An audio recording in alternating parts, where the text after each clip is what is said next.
The topic that I chose to talk about is juvenile delinquency. And the reason why I chose juvenile delinquency because I believe it starts with the youth whenever we're discussing our future. And a few things that I want to talk about is what is a juvenile. A juvenile is a child that is under the age of 18. In some states, majority of the states is the age of 18, but in some states is age 19. Juvenile delinquency is a person 18 years of age or younger that commits a crime that pretty much breaks the law in the United States. And in our judicial system is considered a second chance whenever we give a child youth offender. It pretty much doesn't show up on the child's record when they become an adult. Ways that we can prevent crime is through counseling, sports, recreational facility, after school programs, parental and adult mentoring, parents being involved and being educated in the child's life, increase education to pretty much occupy the child's mind, and try to prevent the society that they might live in to become their norm. Also, implementing coping skills, teaching a child how to cope with the stressors that might occur in their lives. Some stress copers might be deep breathing or counting to 10, listening to music, drawing, writing, watching television.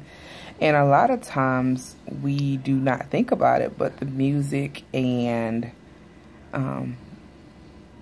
television shows that we allow our children to watch often plays an effect on our children as well.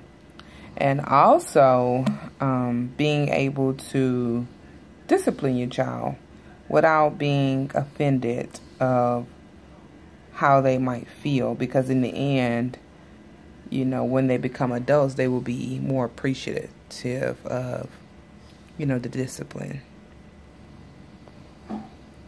Factors that I've researched about juvenile delinquency that pretty much increases the juvenile delinquency rate would include multifamilies living in public housing, the unemployment or the underemployed rates of parents,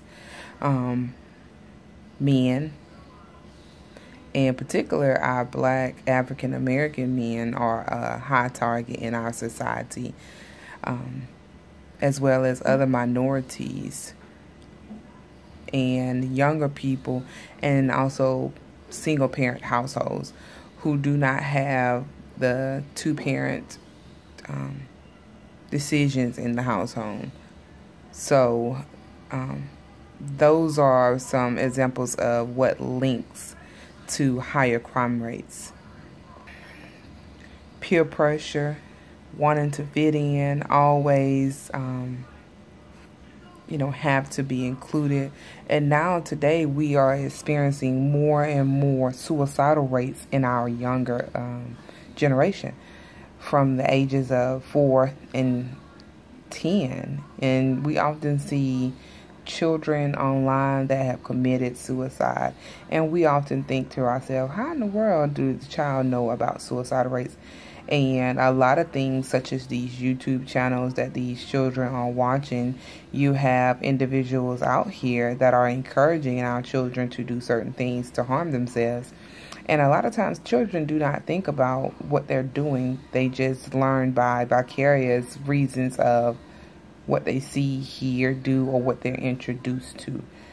And I believe I've always had a passion for working with delinquent youths, because family members that I've seen pretty much being treated as lesser than a population because of who they've hung around, or what environment, how much money their parents made or didn't make. And I believe, we all should be treated the same, equally, regardless of where we come from, what race or what sex or gender or ethnicity or sexual orientation or religion that we believe.